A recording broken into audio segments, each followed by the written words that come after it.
বৃহস্পতিবার সন্ধ্যা থেকে শুক্রবার শুরু হয়ে যায়।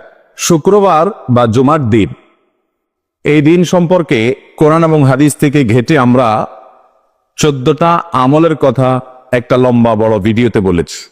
আজকে সেখান থেকে আমি সংক্ষেপ করে এই 14টার মধ্যে আবার অতি গুরুত্বপূর্ণ 5টা আমলের কথা বলবো ইনশাআল্লাহ।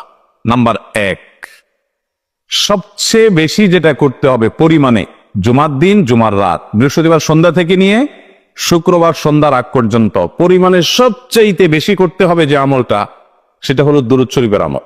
নবী করিম সাল্লাল্লাহু আলাইহি ওয়াসাল্লাম বলেছেন, আকসিরু আলাইয়া মিনাস সালাতি মিন ইয়াউমিল জুমআতি ওয়া লাইলাতিল জুমআহ, তোমরা জুমার দিন এবং জুমার রাতে আমার প্রতি বেশি বেশি দুরূদ পাঠ করবে, দুরূদ প্রেরণ করবে।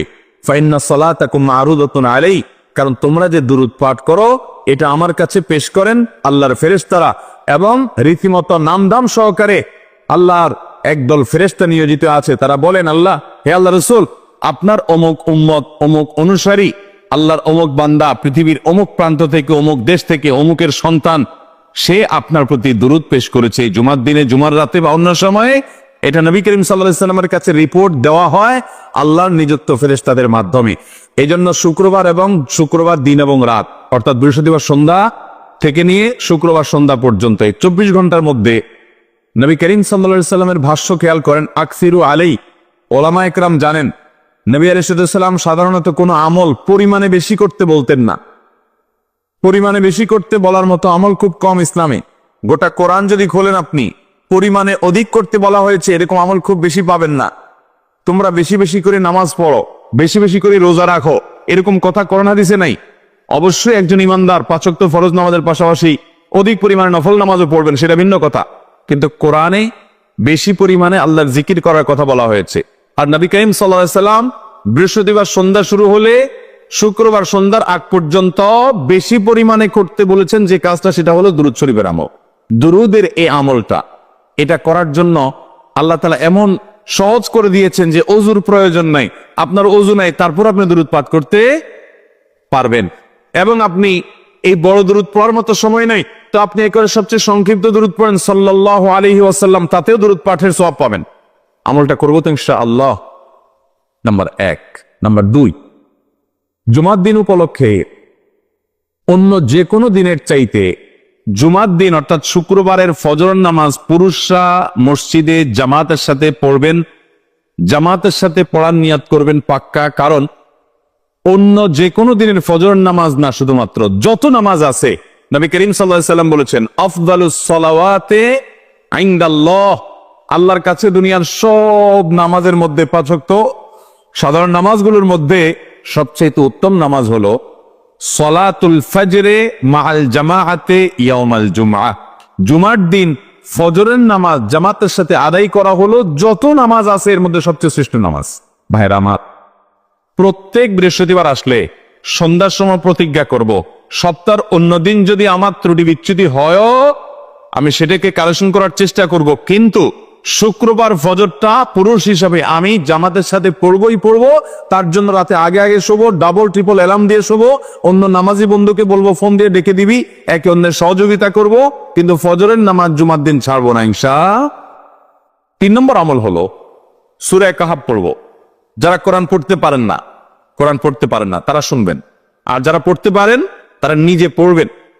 সূরা কাহাফ যদি জুমার দিন কেউ পড়ে, নবী করিম সাল্লাল্লাহু আলাইহি ওয়াসাল্লাম বলেছেন এই সূরাটা তার জন্য নূর হবে, নূর, আলো আল্লাহর তরফ থেকে।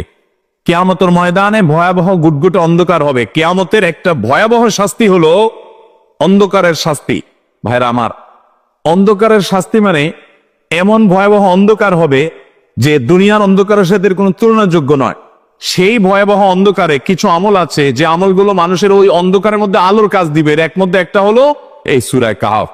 অন্য অনেক উলামা ইকরাম বলেছেন এর ব্যাখ্যা হলো সূরা কাহাফ যদি কেউ এক বৃহস্পতিবারে পড়ে, পরের বৃহস্পতিবার পর্যন্ত, এক শুক্রবারে যদি পড়ে, পরের শুক্রবার আগ পর্যন্ত পুরো সপ্তাহব্যাপী তার ভিতরে নূর, ঈমানের নূর, তাকওয়ার নূর, ইলমের নূর, আমলের নূর, ভালো মানুষ হওয়ার নূর তার ভিতরে আল্লাহ তাআলা সৃষ্টি করে দিবেন। তো নবী সাল্লাল্লাহু আলাইহি ওয়াসাল্লাম বলেছেন সূরা কাহাফের প্রথম 10 আয়াত যদি কেউ মুখস্থ করে, তো এই ব্যক্তিকে আল্লাহ রাব্বুল আলামিন এবং যদি তেলাওয়াত করে, এই ব্যক্তিকে আমলের মাধ্যমে দাজ্জালের ফিতনা থেকে আল্লাহ বাঁচিয়ে রাখবে। অতএব জুমার দিন প্রত্যেক শুক্রবারে সূরা কাহাফ পড়ব তো ইনশাআল্লাহ। 4 নম্বর আমল হলো, দুনিয়াতে যত ফজিলতপূর্ণ আমল আছে এর মধ্যে সবচেয়ে বেশি ফজিলতপূর্ণ আমল এটা। খুব সহজ আমলটা, খুব সহজ। প্রত্যেক শুক্রবার আমরা এটা করতে পারি। জুমার দিন আগে ঘুম থেকে উঠে উত্তম রূপে গোসল করে মসজিদে আগে আগে গিয়ে পায়ে হেঁটে গিয়ে সামনে সামনে ইমাম সাহেবের কাছাকাছি গিয়ে বসা, অনর্থক কথা কাজ না করা, তেলাওয়াত জিকির আজকার মাশগুল থেকে নামাজটা পড়ে বের হয়ে আসা, এই কাজ। এই কয়েকটা কাজ যদি করে তাহলে কাজ কয়টা হলো? আগে আগে ঘুম থেকে উঠা, ওই যে ফজর নামাজ জামাতের সাথে পড়া ইত্যাদি, গোসল করা উত্তম রূপে, আর পায়ে হেঁটে মসজিদে যাওয়া, বাহনে না চড়া। 4 নম্বর হলো ইমামের কাছাকাছি গিয়ে বসা, কোনো অনর্থক কাজ না করা।